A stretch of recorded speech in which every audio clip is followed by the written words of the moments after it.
together with trying to do it efficiently, meaning like write code that runs fast and does not consume a lot of resources. Yeah. And in that case, the entire computer had 64K. Yeah. First time we pitched legendary VC Mike Moritz, who ended up being our lead investor. So I remember this one morning, I'm like sleeping under my desk, and one of our employees like waking me up, being like, "Ali, wake up! I think someone's here to see you." It's the single most surprising thing I've really learned in my whole career is the difference that a single individual can make. I was at a restaurant talking to somebody else, and Brian Chesky happened to be seated next to me, and at the time, the greater the risk, the greater the reward. And Kalshi from the very beginning was attractive to me because it had such a low chance of success. Hi everybody, my name is Jagat and welcome back to another episode of the Starts podcast. And my name is Janik. And today we're very pleased to be joined by Ali, who really needs no introduction. So we'll begin jumping into our first question. You began coding when you were about 9 years old, when you first received a Commodore 64 after your father came back from a physics conference. What exactly was that moment for you, and how did it define sort of your first perception of software, compared to today where you have maybe ChatGPT or all these agentic tools, which might be the first introduction for a 9-year-old today? How do you think that rather simpler exposure to software influenced your journey as an engineer, founder, and investor? Well, it's a great question. First of all, thank you for inviting me here, Jagat and Janik. It's a pleasure. Well, when you brought that up, I'll tell you the first things that went through my mind are the things that I don't think have changed to this day, which was just how much I loved spending time with my dad and with my twin brother. It could have been doing anything, but like that having my dad being engaged and this like excitement of discovery of something I'd never done before together with him was a huge part of it. So I think that's the same. And I'd say I hope that even with whatever it is, ChatGPT or other tools, it's still something that young people learning today get to experience the joy of doing it together with someone else. For me, I had the added aspect that we were living in Iran. It was during a war and a revolution, so the outside world was quite scary and unpredictable. So coding provided actually a comfort zone of like a very predictable world that followed the rules. And so my brother and I quickly fell in love and became kind of addicts, you could say, but addicts in the sense that this was a place of comfort for us in a world that was otherwise kind of scary. So I don't know if this is where you were getting at, but now talking about the actual technological difference, coding then was really like much more low level, I guess, compared to now. And like if you missed a colon or whatever, like if you didn't get it exactly right, things would break. It was more fragile than it is now. And you had to basically learn a whole new language in order to give instructions to the computer, whereas now it's more and more just like English language. Right. Yeah, of course. I would say as far as the sort of educational like rigor of helping someone's mind develop, learning really structured syntax, I think actually is a very good practice, even if you're not, even if you then learn how to, prompt engineer and so on. Right. I think the exercise of learning it helps your brain a lot. The same reason we teach Latin in schools, even though no one speaks Latin. It's a really good language to learn because it's so structured. And so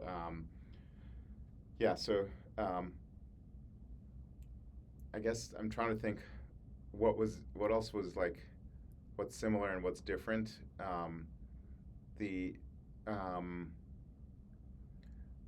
Having the Commodore 64, like from a very early age, for me, programming is tightly tightly bound together with trying to do it efficiently, meaning like write code that runs fast and does not consume a lot of resources. Yeah. And in that case, the entire computer had 64K. Yeah, kilobytes. Yeah, 64 kilobytes. So Yeah. today, like one GIF is bigger than like the entire computer's storage. But I guess I'd say this like promoted a mindset of how to do more with less. Yeah. Like what is the most efficient way to get something done. And that cuts both ways. I think it's good to have that ability, but it's also can be sometimes bad if you have too much of a scarcity mindset. Like today, at least as far as storage goes, there's incredible abundance. And, if you're like too miserly, I guess, in how you're like planning it and a project or algorithm, you may not realize, you could just get it done by thinking bigger, essentially. Yeah. No, I definitely agree. I think in today's era of, from Cursor to like Cloud Code, the activation energy of what you can build has drastically increased. And I think, like when I'm using Cloud Code, for instance, or Cursor, a lot of it is, I think, understanding how do I convey the exact vision that I have in mind in terms of what I want to code. But also as you mentioned, the part of truly understanding, what you're writing and why you're writing it the way you are, as well as like if it's optimizing for speed or complexity, instead of just accomplishing the mere idea. So I guess a quick follow-up question would be, in today's era of, there's so many agentic tools that people can use to build websites or even applications overnight. Do you think that the current sort of startup ecosystem is over-indexing on maybe using these tools to build products, as opposed to actually truly understanding more so critical problems within those fields? And I say that primarily because of the sheer number of startups we're seeing, even on campus or in other schools. The word startup, especially as a freshman to now a sophomore, has like exponentially increased, like hearing it every single day.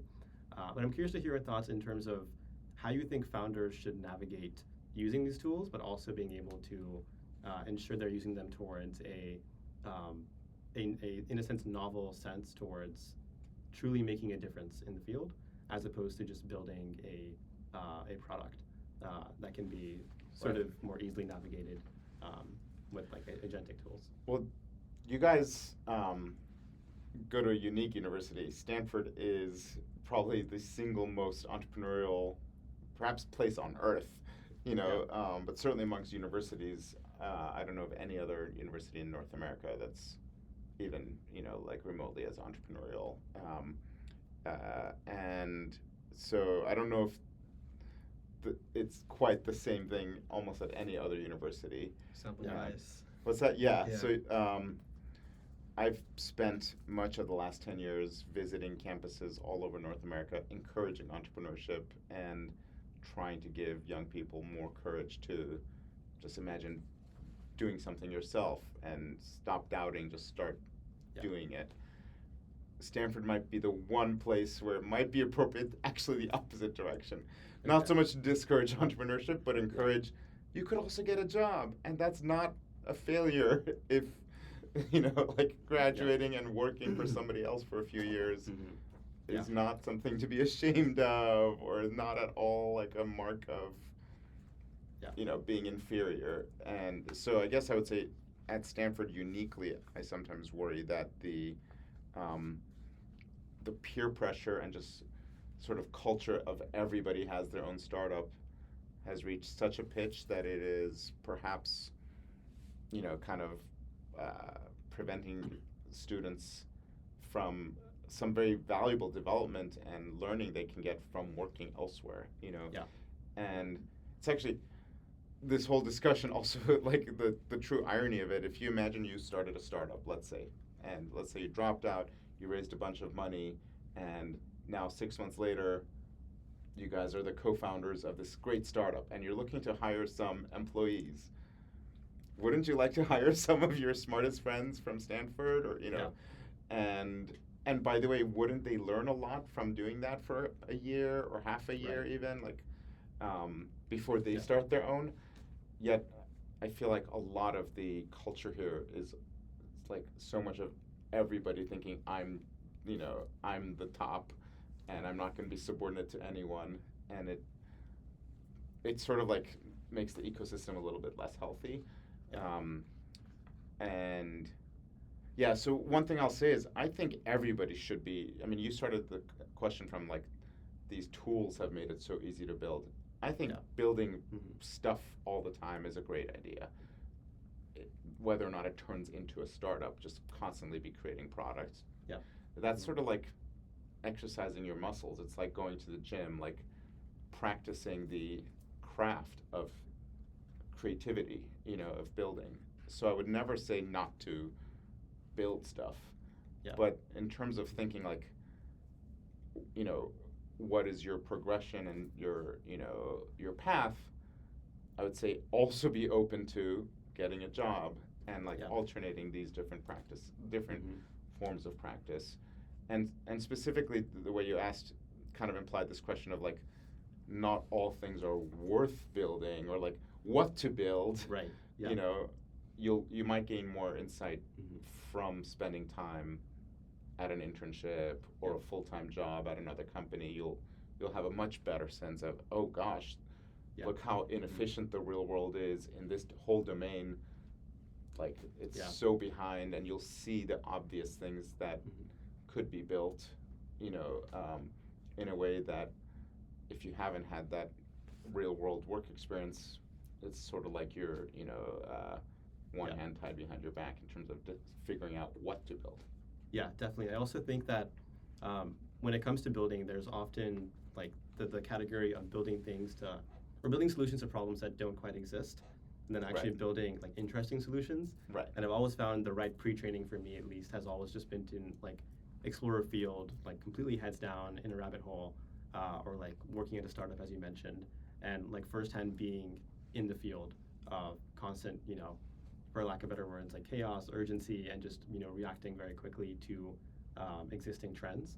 I don't know if you have any thoughts in terms of. Yeah, I don't know. It's interesting because this reminds me a lot of a class that I'm currently TAing. It's called CS153. I'm sure you've heard of it. Yeah. And the project for the class is like a one-person frontier lab, where students are essentially like using all AI tools to build something, if it's research or a product.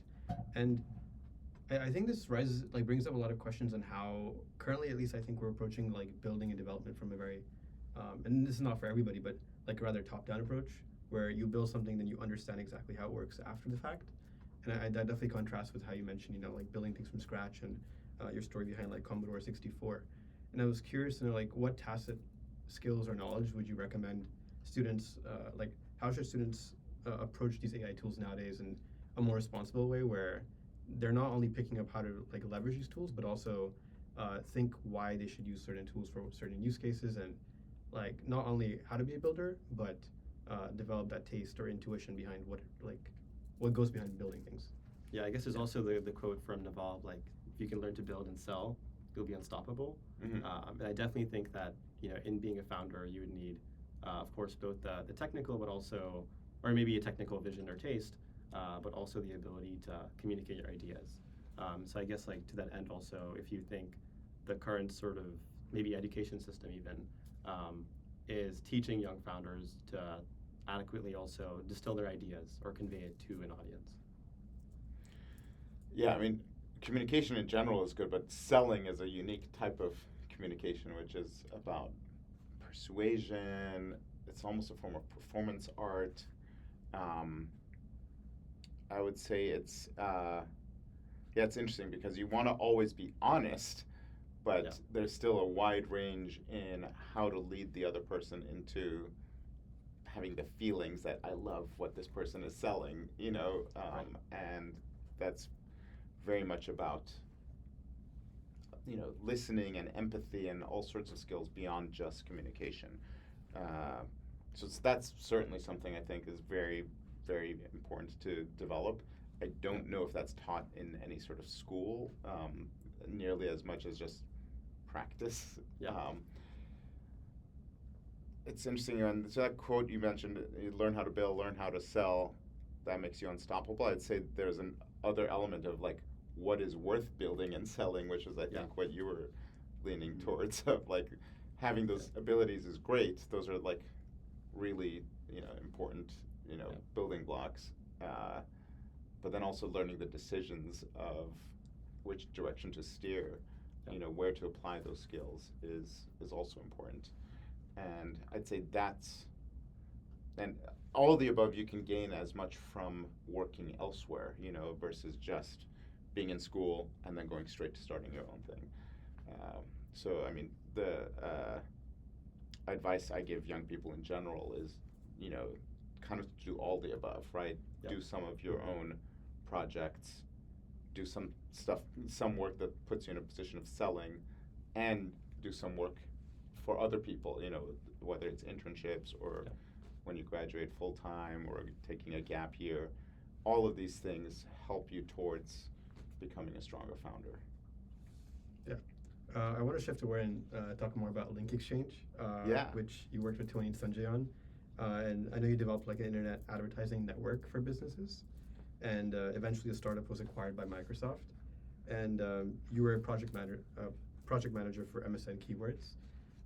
Can you walk us through like what you learned, like starting as, both as just like working on LinkExchange and then also being like a project manager, and maybe some of the philosophies or like skills that you developed along the way?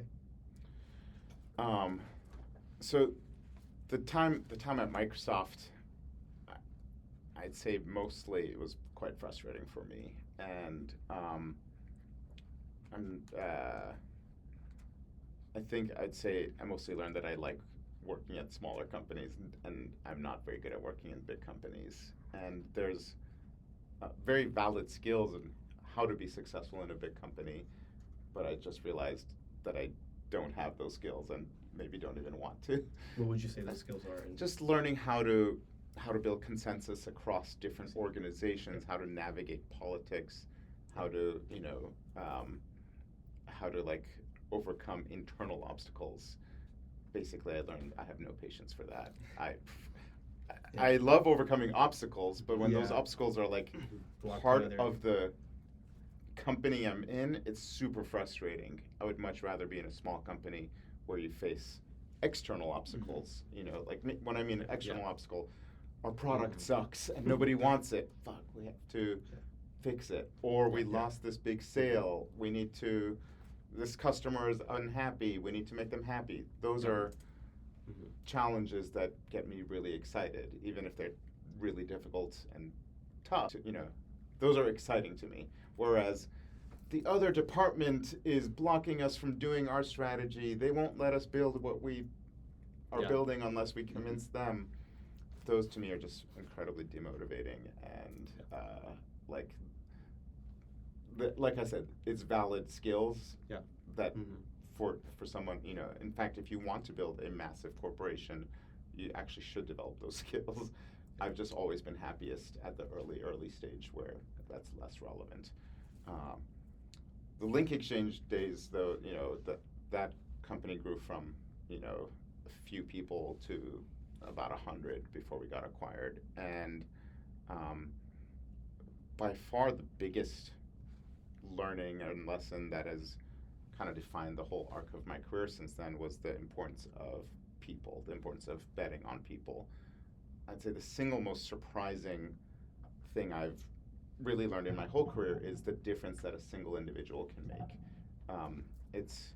It's really shocking in a very large organization how much of a difference one person can make, and not necessarily just the founder,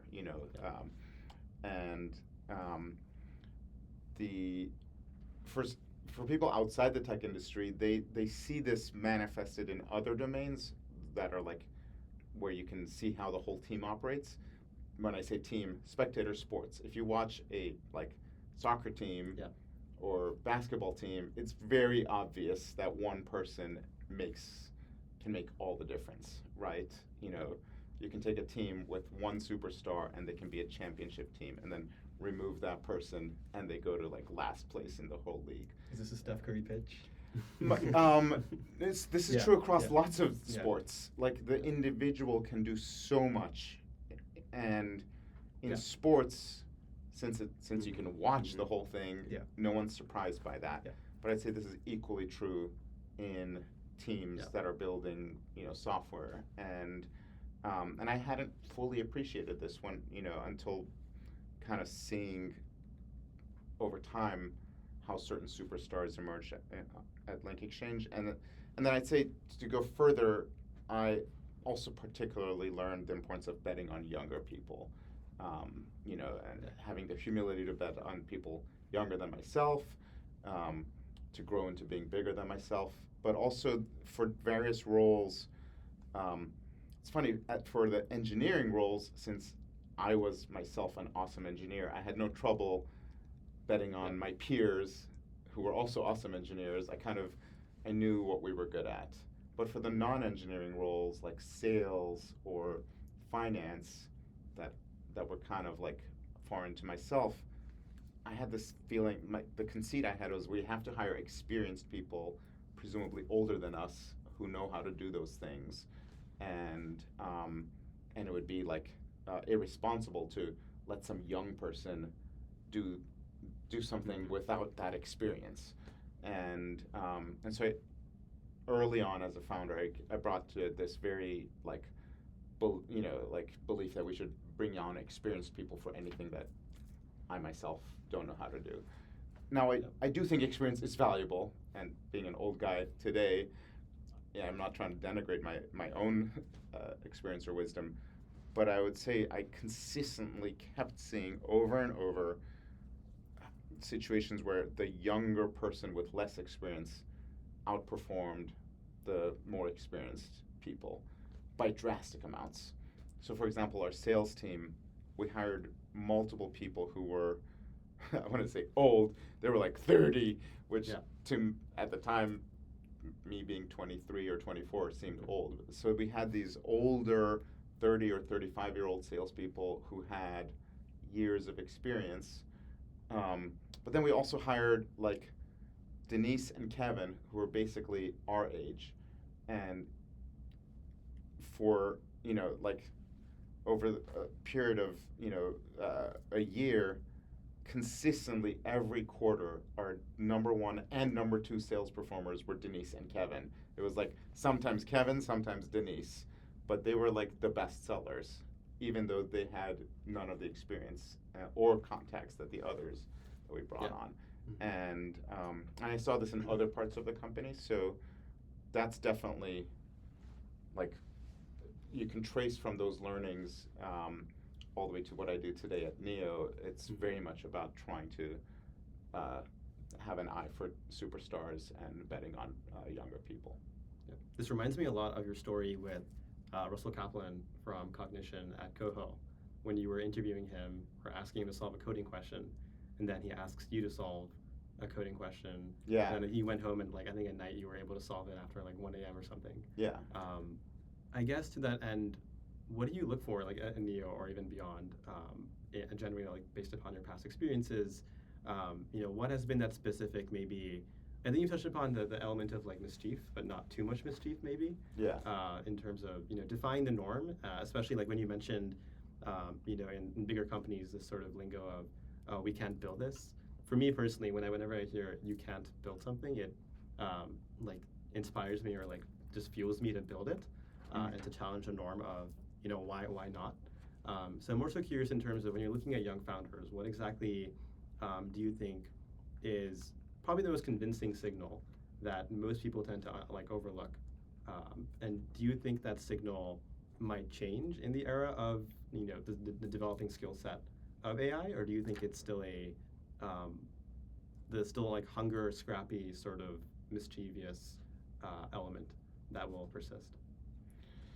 Oh, well, you said a lot of things there, and you're referencing comments that I've made in other settings. I don't know how much the people listening to this podcast would have the full context, but the Russell Kaplan story was from almost 10 years ago, the first round of interviewing college students when I was starting Neo. Neo is a mentorship community, and we have an investment fund whose thesis is entirely around betting on people and the idea that you can identify future superstars when they're still in college. So even before I'd closed the fund, I was spending 1,000+ hours that year interviewing college students to identify what we called neo-scholars, that were like people that we would invest in whatever they do in the future. I guess I would say back then, I was giving college students coding tests, like paper and pen coding exercises, or like algorithm solving questions, or like riddles or tasks to assess their problem solving ability and technical aptitude. And when back then, for sure, I had people saying this is kind of weird or a waste of time, and I had people who thought it didn't make sense. I think it, in hindsight, has worked, so I believe it did make sense. But I think it might today be contrarian to still believe in this stuff, because algorithms obviously can be done by Claude Code, or like LLMs can do a lot of the type of problem solving and coding things that you wouldn't. It would be like asking someone to do long division when they can use a calculator, right? I guess my view is that it's still a good way to assess people, even though that person is not going to be doing any algorithm type like work, presumably in their career necessarily. They might just be able to have an LLM do it. I think it's a way of assessing their problem-solving ability, their structured thinking, and just assessing how much practice that they've had building, which is relevant. And then the thing about mischief that was from from a talk or podcast I've given in the past, I wouldn't say that that's the main thing I look for. The main thing that I look for in terms of like personality or the non-technical aspect, I look for essentially, I guess I would say leadership, but the word I tend to use is I try to ask myself, how magnetic is this person? And specifically what I mean by that is, how likely are they, if they start something, how likely are their friends to want to follow them? Whether that's starting a company or starting a college club, starting a podcast, like basically there's some people where they just have some, it's like a je ne sais quoi, like ability to attract others to want to follow them. Yeah. And I do want to say that this can manifest in a very different ways amongst different people. So I try not to have a single template and say, you must have this specific personality trait. Like, some people are really flamboyant and charismatic. Others might be really quiet and almost shy. Yet you can have both people be magnetic in different ways, so to speak. Definitely. Yeah. I kind of want to flip tables or like and see the other perspective and say, like, perhaps when you were building early on with Hadi as well, what would you say is perhaps like a skill or personality that you felt that investors might have overlooked inside of you and Hadi, or something you felt like people evaluating you from the outside didn't really pick on? Because I'd have to look so far back, and I mean, the challenges of fundraising, whether for the very first startup or at different points of time, maybe I'm not very self-aware, but I never felt like anyone was underestimating me as a person. I think there were challenges that they didn't believe in the idea, or something like that.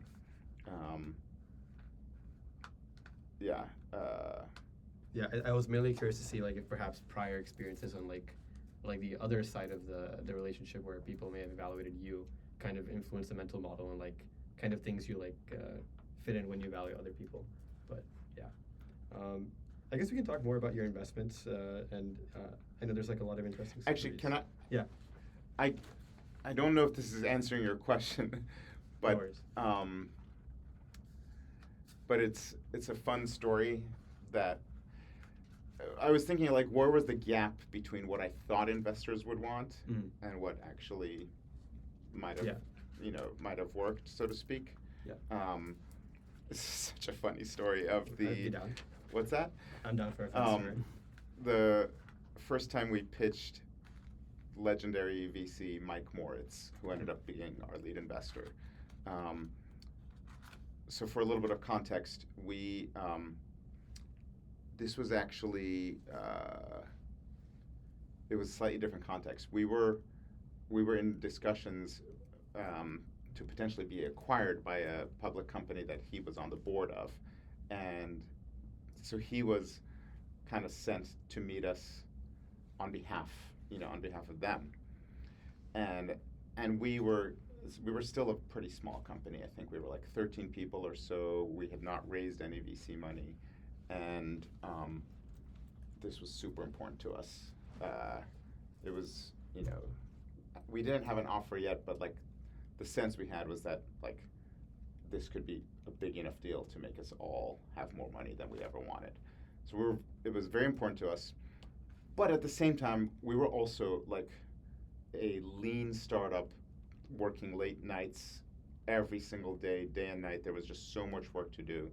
And our main priority was like building, selling, dealing with customers. There just was so much going on.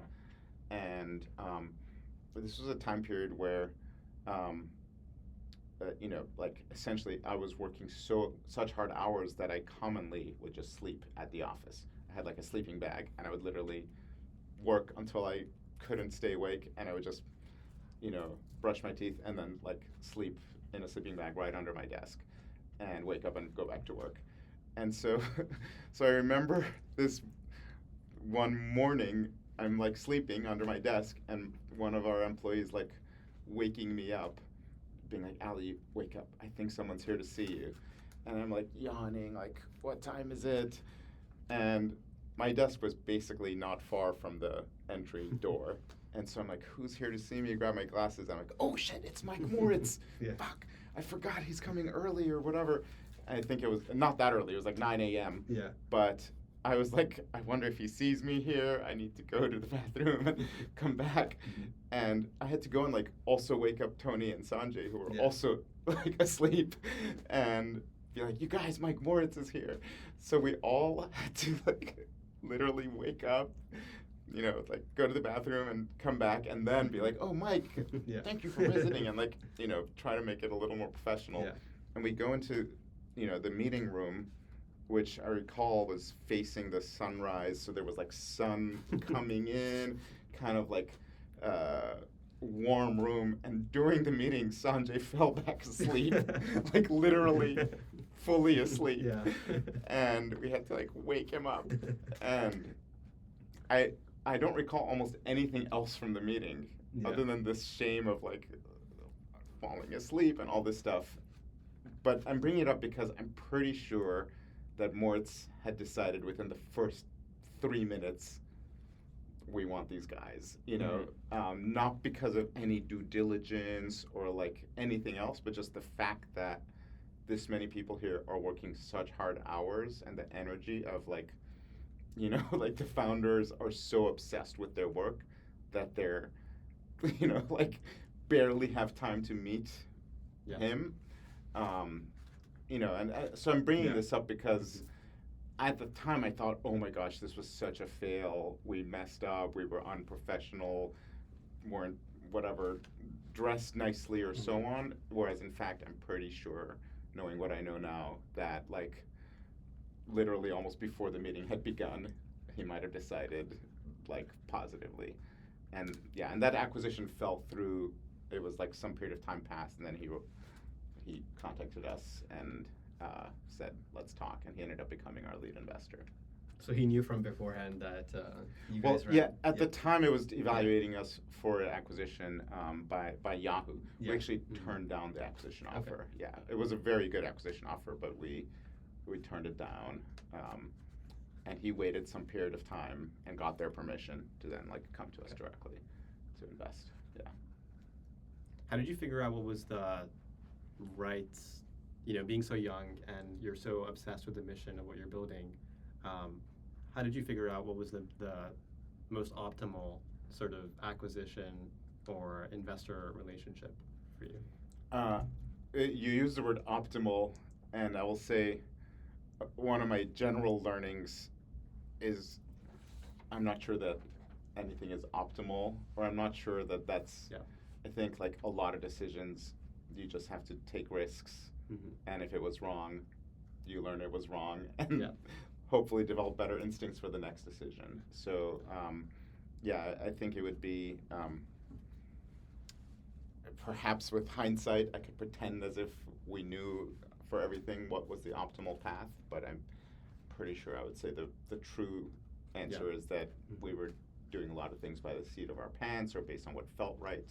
Yeah. And, including a lot of mistakes but each time you make a mistake, you develop better intuition for next time. Yeah. Yeah. I will say, now, with that big disclaimer, we generally applied the mindset of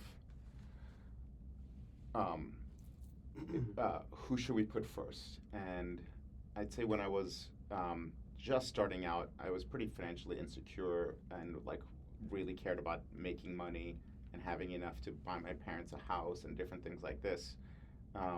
So this was a hard switch for me. I started realizing the right way to decide things is like, what will this mean for our customers? So rather than what it means for me or our shareholders, was like, if a combination would truly be celebrated by our customers, then it feels like a 1 + 1 = 3 type, something that will make things grow faster. There's probably enough value to be right for everybody else as well. Whereas if it's not good for them, then it means we're somehow like not getting our full value either. So so that was definitely kind of a weird, or I should say unexpected way to evaluate deals like this. But I do think the purpose of business is to serve the customers. That's like the North Star, and that's where you should kind of like center a lot of decisions. Yeah. And you build that over time, like through instinct of just simply learning by doing and taking an action, observing sort of the outcome, and then I guess building a. Yeah, but I would also say just having contact with customers. It's a magical thing. Like if you're a college student building stuff in the abstract, and you're like, someday presumably users will use this, but if you never actually experience putting it out there and having people use it and so on, then it's all kind of it's absent that feedback loop. Whereas once you put stuff out there, people tell you, this sucks, or I got bored with it, or I stopped using it, or or I loved it, or this one thing I hated.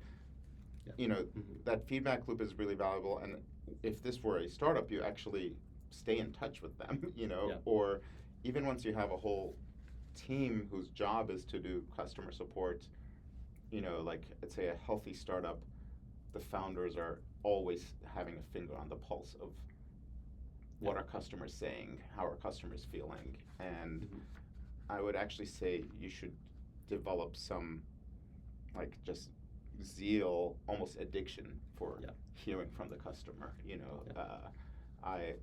I think like life would actually be kind of empty without that. And what I do now, the customer, I guess, are the college students or the founders that we serve, and I love nothing more than spending time with college students and founders. Yeah. One question I had in particular, and this might kind of like jump back to what we talked about earlier, on the note of like founders engaging with customers, you mentioned this idea where like with LinkExchange and being at Microsoft, there's of course these industrial obstacles.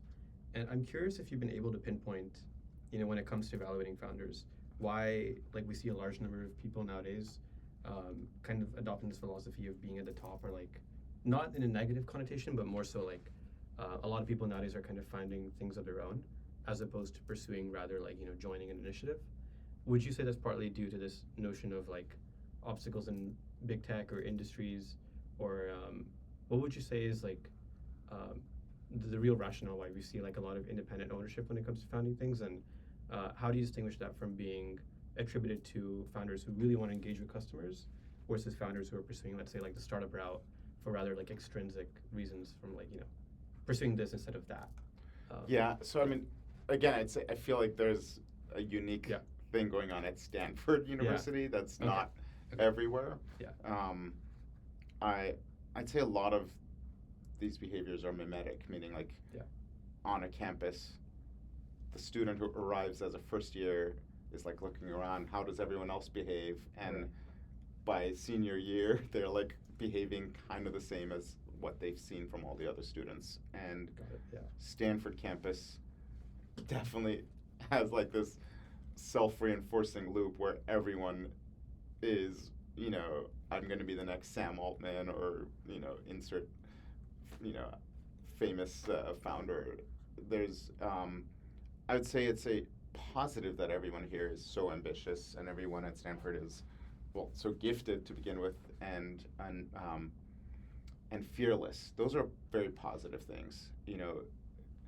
Many other universities, including some of the highest performing universities in the world, where literally you could have been the same student. Like, Yep. and you guys are twins. If one of you had gone here and one had gone to the other place, Yeah. it's being surrounded by what the culture is of other students is what influences what you decide to do. And there are other campuses where the prestigious normal thing is getting a job at McKinsey or Yeah. at Jane Street or so on. And a vast percentage of the student body is really aspiring to that. And if that's what you see everyone around you aspiring to, that's what makes people cool. That's what the people that get Yeah. invited to the places you want to be all seem to be doing X. You start doing the X as well. And in fact, there's a lot of campuses where young people who want to do startups have to overcome a stigma. I'm not looking for yada yada career Yeah. path. So I will say it's just surprisingly Yeah. it's not uniform. Mm. I Yeah. do think though that taking a step back, I feel like over the past, like the long arc, we've over more than a decade, I'd say the world is trending more towards entrepreneurship as a whole in every respect. Yeah. Even if you look at the like Uber drivers and Airbnb hosts, those are entrepreneurial ways of making money, right? Being an Airbnb host means like I'm creating my own job where I'm, making a building suitable for travelers and maybe get enough income to buy a second property and, I'm setting my own hours and deciding my own tasks and I get the revenue from the Airbnb or whatever. And whether those are not exactly startups, but those are still entrepreneurial ways of making money. I guess I'd say there's a much greater likelihood of thinking, hey, I could just build my own thing rather than just getting a job at a big tech company. Yeah. Overall, I think this is a very good trend to see. I don't know if this Yeah. answered your No, question. it does. I think it's quite interesting because I think it points to like a broader microcosm of how the world works, and like I think at different stages, even like youth, a lot of like the things we pursue and like the ideologies we adopt are like inspired, of course, by the community we're in. I think the one thing I'd say that is, I wish would be valuable is for young people to have some balance of fearlessness as well as humility. Yeah. Meaning like humility being like, there are things out there for me to learn from people who are even just 1 or 2 years ahead of me, that, or that I could learn, making mistakes with lower stakes before I do my own startup where the stakes are kind of feel existential, So this is, a big part of why I recommend people experience getting a job before starting a startup is so you can kind of see how it's done, and also if there are any mistakes that you make or others make, it's not your company, and learn in a sandbox that's a bit safer, I guess, before you do the next stage of hopefully building your own. Yeah. I had a quick follow-up in terms of the sort of overall landscape of founding a company. We've seen companies that are focusing on like agentic coding tools, or even maybe like more medical applications. And I was very, very inspired by Kalshi, exploring a domain that has been for a long time not explored. And I think the idea of trading on pretty much everything, as the name implies, has been really fascinating. So I'm also curious to hear your sort of vision in terms of what was Kalshi like in the very first time of meeting Luana and Tariq, and also how have you sort of seen the company evolve over time? And do you think there are, I know I'm kind of packing a lot of questions in here, I guess, do you think there are also still untapped areas that people are yet to explore? And to that end, also, how should they go about exploring that? For sure, there's untapped areas, and I would even say I'm willing to commit that there will always be untapped areas. So what's interesting, though, I think, is that generally speaking, the greater the risk, the greater the reward, and Kalshi from the very beginning was attractive to me because it had such a low chance of success. Kind of hand in hand with that was such a high reward if they did succeed. And, yeah, there might be some investors who might pretend, oh yeah, I knew from the minute I saw this would be a huge success. Yeah. That's definitely not, I don't think that's how anyone looked at Kalshi. Everyone looked at it, including the founders, being like, this is a very, because the existential risk was whether it would be approved by the government. So it's just like this risk beyond our control. And, as I remember, Tariq and Luana weren't at all saying it's guaranteed to become approved. But it was more that there's nothing that would stop them from trying, and that they were, other than if it was proven to them that it is illegal.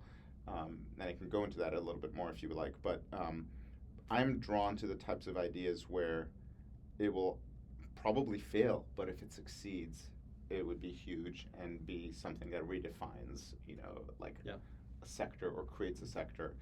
And what was there, with this sort of balancing this looming legal question of will it be approved by the government, was this very just intrinsic gut feeling that if it is legal, everybody would want to do it, because almost anyone has experienced this feeling of I bet X or Y is going to happen on all sorts of topics, right?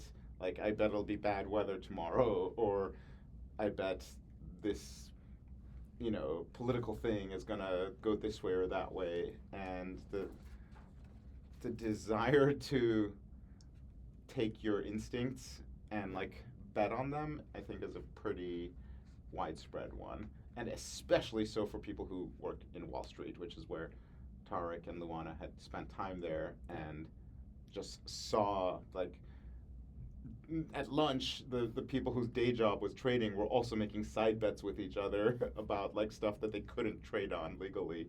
Yeah. And they're like, what if you could do that legally also? So I guess I would say there was a inherent knowledge that people want this. So there was never once a question of, do people want this? We just knew that if it was built, it would be very big. And I'd say the founders definitely had that conviction, and I shared that conviction from the very beginning. The interesting thing on the legal side that I do want to double click in, there was never once a sense that Tariq or Luana would consider doing anything illegal. They approach it as, hey, we've spent a lot of time learning the laws, reading the federal code, reading the Supreme Court decisions, reading the entirety of, legal landscape, and we have found a path that complies with all the laws to do, to build something, using if we apply for a DCM and structure it as a futures trading contract comparable to commodities futures, that would comply with all the laws. So I would say it was almost like a discovery of having discovered a legal path that was fully compliant with all the laws. And that was more, the process, which took 2 years, was merely to prove to the government that, in fact, it does comply, that they're, overcome any obstacle the government might provide to be like, no, actually, like, proving that this discovery does comply. So, and I'm bringing this up because there's definitely companies that try things that are non-compliant or that are in regulatory gray zones. But it really drew me to them that these two had such an encyclopedic knowledge of the legal landscape, and the legal part was what had caused other efforts in this domain to fail in different ways, and they were taking a different path. Sort of like if you were scaling a mountain and you'd found a new path that no one had tried before. So yeah. Yeah, and it reminds me quite a bit of a quote that I think Andre Karpathy recently retweeted, kind of like how you can sort of outsource, or it was previously from a different user, I think called Yassine, but Andre retweeted it, and it was, you can outsource your thinking, but you can't quite outsource your understanding. So in the sense that, you see all these ideas, but as you mentioned, truly questioning the precedent of what's been done before and finding that unconventional path really is the key to understanding everything from first principles. I think Kalshi, of course, is a beautiful example of that. I don't know if you have any thoughts in terms of... Yeah, I think the regulatory landscape is quite interesting, and the whole time during the conversation I was thinking a lot about healthcare, just because I think it's one of the most, like, at least regulatory speaking, bottlenecked domains when it comes to healthcare data. And it seems that we're shifting towards this paradigm where even like frontier labs are caring a lot about healthcare and life sciences, and a lot of that depends on access to patient data. And it seems like there's going to be a lot of questions in the next few years on privacy of patient data, how exactly it's being fed to models. We already have people like sequencing their own genomes and feeding them to models, but right. I think this is just like scratching the surface of it. Yeah. I'm going to move on to hot takes, and I'll let you. Yeah. I guess we'll start off with the most obvious question. What are some rather like non-contrarian or hot takes that you have, either when it comes to investing or just broadly about the world and your own philosophies? Yeah, I'll start by saying I never know how to answer these questions because I always would say the things that I believe in. They might seem obvious to me, so I'm not sure how hot a take it is, but I guess I'll say especially when I speak to young people and give advice to young people, I try to convince them that risk is good. So I guess the hot take is try to pursue risk. And there's such I'd say the natural tendency for most people, myself included, is like to be afraid of risk and to, there's the word de-risk, which, I don't know if you've heard that. It's like sort of like, I guess, I don't know if it's a business school word or what, but I think some people think the word de-risk means to, reduce the risk, to kind of feel safer. I actually don't think that's the right definition. If you actually look at how it's the proper usage, de-risk means there was a risk, we took it, and after having taken the risk, we survived, so we de-risked that risk,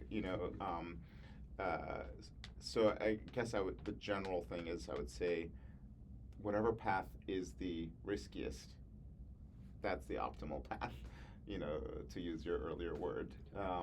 And to avoid trying to figure out the path that has like a guaranteed optimal outcome. Generally speaking, I guess I should say this derives from what I've experienced is that usually our fears are exaggerated. Yeah. And also the payoff doesn't just increase linearly with risk. Usually the payoff increases faster than the risk. So when you pursue the choices that are, feel more risky, there's less competition. You're doing something other people are afraid to do. In particular, less competition from bigger companies. So if you're steering a startup, doing some crazy risky thing, at least you can be sure that the big guys aren't going to do that too, because, or at least probably not, because they can't afford to. They have something to lose. The bigger companies tend to be way more conservative and let somebody else, like walk across that minefield first before, following them. And then third, most importantly, is when you're tackling something that's uncertain and risky, it's actually easier to attract smart people to join you. Like if you think of if you guys started a company and were trying to tell your smartest friends to join you, if what you were doing was guaranteed to succeed, it would actually be less inspiring than if you said, we're doing this almost impossible thing, that we probably won't succeed. Only people incredible like you helping us could make it possibly succeed. It actually draws other smart people to want to join you. And the irony there is then it increases the chance of success because you have of the people. A lot of psychology. Yeah, I definitely also feel like the words risk or fear or failure always have like a very inherently negative. Negative connotation, or too scared to even remotely get close to it. But what I've found, at least in my journey, has been just like in itself, I've kind of primed my brain to almost like view hard or risky as the incentive to do it, because I've always found it so rewarding to actually see, to do something that your mind often might limit you from doing. I think a very simple example is like running. Like I enjoy running a lot, and whenever I'm running on the treadmill, there's always like this game between like me and my mind, where my mind is like, oh, if you can make it to X amount of miles, then, or like, oh, let's see if you can make it to this target.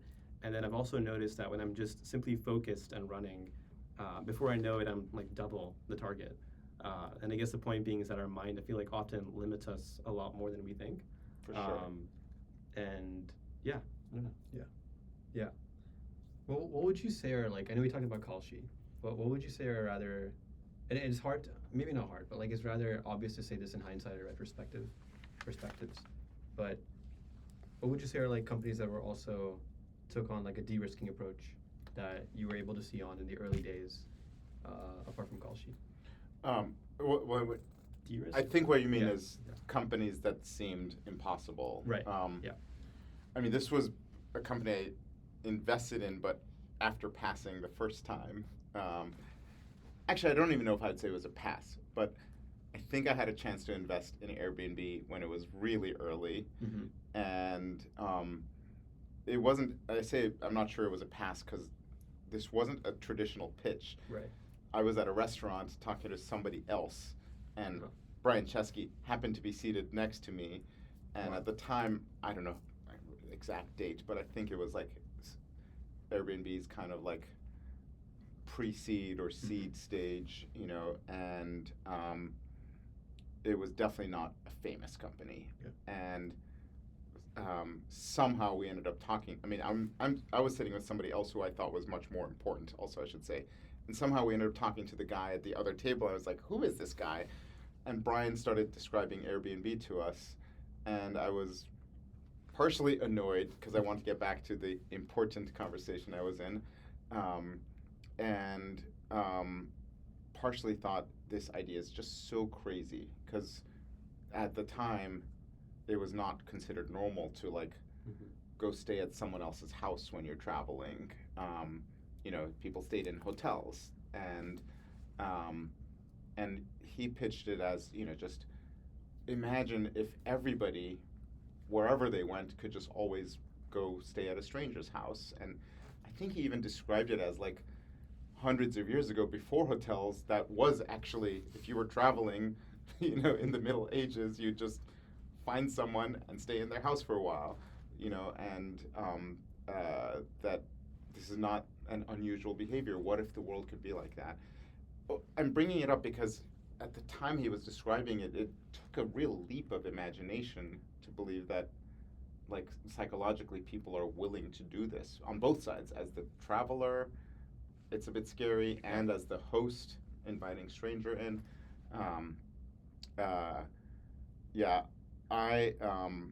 He wasn't raising money, so there wasn't like a opportunity for me to pass or not.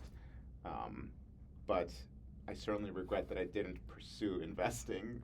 I for sure remembered it. Like he gave me his card, business cards back when you had that, and and I, in hindsight, should have been like pursuing it.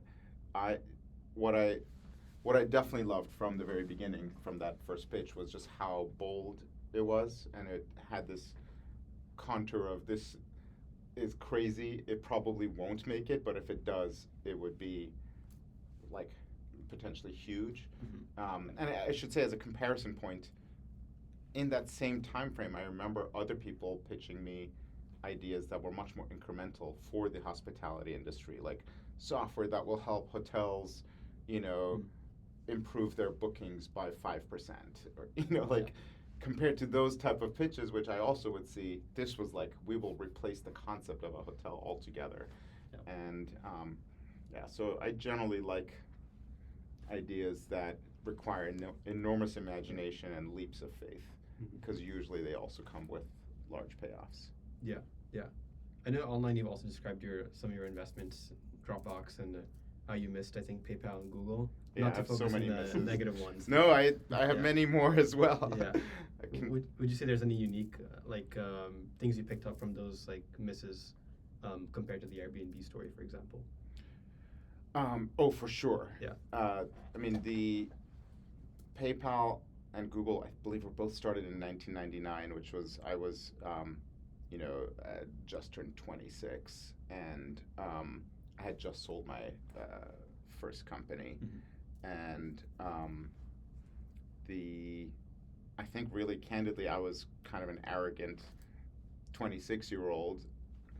Perhaps understandably, for a minute, I was the most successful person from my class at Harvard, and I, felt like on top of the world. And when I say arrogant, there's this, I had learned so much about business over the, 3 years of doing the startup, and, felt like I'd learned so much, and I'd never been an investor before. In fact, I never had any money to invest, nor imagined being an investor. So what I started, I guess, kind of doing what I thought an investor's job must be, which is to use my superior business intellect to evaluate other people's ideas. Yeah. And, and so, like, this is an idea, let me use my immense experience and wisdom to judge whether the idea is good or bad. And it turns out that even if the idea is absolute shit, if the founder is incredible, especially if the founder is smarter than I am, it's a good investment. And I would say I knew that Max Levchin was probably smarter than I am. I'm saying probably because I didn't know him that well. He was I think 22, and he wasn't an employee. He was a contractor of ours, so I didn't see him every day. But there was a general acknowledgement that this was one of the smartest people in our orbit, and had today, if someone of Max's caliber started a company, I would just be like, let me invest. I don't even need to know what the idea is. Whereas back then, there was this element of like focusing on the idea rather than on the person. And the original concept for Confinity, it wasn't even called PayPal, was pretty terrible. I'm pretty sure Max himself would say, yeah, that was a dumb idea, but the main investing, like, learning for me was to try not to focus on the idea so much as on the team. And, great teams can either change the idea or succeed even with an idea that seems foolish. And Google, I would say, is a great idea. I was actually a huge believer in search, but it seemed utterly foolish for like a handful of, students to be able to start from scratch and take down the multiple public companies that were already entrenched in search. This would be comparable to if you said, I'm going to start a car company or a frontier lab today. But I've since then realized that, in fact, two people coming out of college could start something and take down a much bigger company. And again, it goes back to the people. I want to close by talking about sort of in the ideation phase of questioning what has been done before, and whether it's making, the opportunity to trade on anything or making a new car company.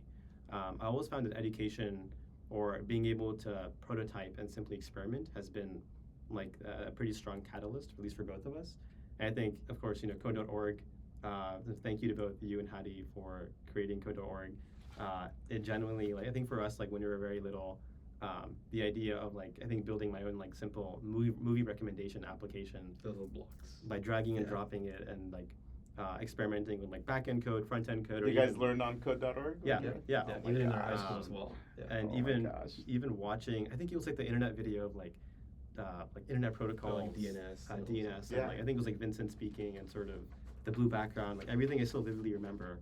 I was more so curious, that's of course played a very deep influence in my own journey. I was wondering, in today's world of making ideas that are either the way I guess would phrase it would be contributing to the existing field versus maybe being so daring and defiant that you make your own very strong and rebellious vision. Maybe it's the next Google, the next Tesla, or the next even Kalshi, or Kalshi for that matter. Do you think to that end the current sort of education landscape is sort of approaching that I guess space of opportunities, or? Oh, for sure. Okay. Your question is there opportunity to make a big business in education? Yeah. Or I guess effectively, that would be a sub part of the question, but also do you think that in this space of what students are being taught, how can students in some sense sort of take the initiative to sort of go end steps outside of what's being taught in school or even the existing sort of domains to really question the boundaries of what's been done before? Yeah, so I mean, I'll say it's hard for me to declare I know what it's going to look like, but I feel quite confident that 10 or 15 years from now, education will look completely different than it looks today. Yeah. I love education. I love learning. I love teaching. But I think the current education system kind of sucks, and it just falls short in many ways of its potential, and it's also not adapting fast enough for all the ways that the world has already shifted. So it's just way behind. Yeah. And there's you could look at that either in a negative way or positive. To me, I'd say I think there's so much opportunity. Yeah.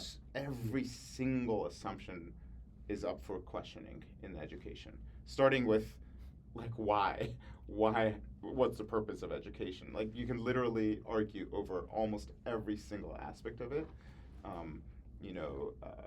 What should people be learning? Why are they learning it? How do they learn it? From soup to nuts, all the way from preschool to university and beyond, I'd say is all up for reimagining. And to me, that just means there's an enormous amount of opportunity. Now, most VCs don't like investing in ed tech, and if I define ed tech narrowly in terms of build software and sell it to the public schools, that's a difficult way to make money. Not because education is bad or software is bad, but because selling to governments is difficult and bad. And so I would say I'm most excited about education ideas where you imagine a world 20 years from now where all of it could be different, including the government's role. In the same way that Brian, instead of selling software to hotels, was just reinventing. Let's imagine a world without hotels. So to me, I'd say perhaps there'll still be schools, but that's a question mark to be debated. And I find that very both frightening but also super exciting. Yeah. And I would say education might be the biggest industry or domain to be disrupted by AI. It's most people don't think of it as an industry. I was pausing whether to use that word because obviously it's about children and it's about helping people in a way that you don't want to think of it as just for profit. But it is a vast amount of money that is currently spent, mostly in the form of public funding, of taxing and so on. But it's an insanely large amount of money spent, whether in the United States or just globally, on education. And I would say it's very inefficiently spent. And even a tiny fraction of that would be the type of TAM that would, make a venture scale, opportunity. Well, I will say it's also that, to me, it's also the space that young people are in the best position to rethink. Yeah. Because, even a few years after college, you'll kind of forget some of the things that you develop nostalgia for the best memories, and you forget the details of like what was stupid or inefficient or so on. And, as you're going through it, it's so obvious, every single thing that is feels frustrating or imperfect. It's interesting because not to hold you back too long, but Andre came to like campus and spoke, and somebody asked him about his views in education since he founded Eureka Labs. And one thing that he mentioned that stuck with me since then is the notion of like kind of pumping your brain muscles as much as you can, no matter like what exactly you're doing, but as long as you're reinforcing your brain muscles. And he recommended at least math and physics as like the domains where those are like the areas where you can challenge your thinking and at least like project that thinking, whatever it might be, like after college. So I think that's a good perspective that I've also I agree with.